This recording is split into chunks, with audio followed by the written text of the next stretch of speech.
দেখবেন আল্লাহর আয়াতগুলো যখন আপনার কলিজা আঘাত করবে না, শক্ত হয়ে যাবে, বুঝবেন আপনার কলবে দুইটা জিনিসের অভাব আছে।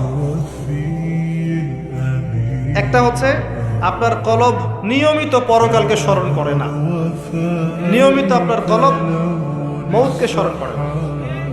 দুই নাম্বার হচ্ছে আপনার কলবে কোরআনের তেলাওয়াত পৌঁছাচ্ছে না।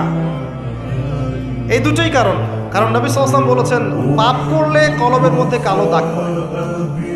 এভাবে পাপ করতে করতে করতে করতে কলবটা কলুষিত হয়ে যায়, দুর্গন্ধ বের হয়, কুৎসিত হয়ে যায়। যদি মানুষ তওবা করে কালিমা মুছে যায়, তওবা না করলে এটা বাড়তে থাকে।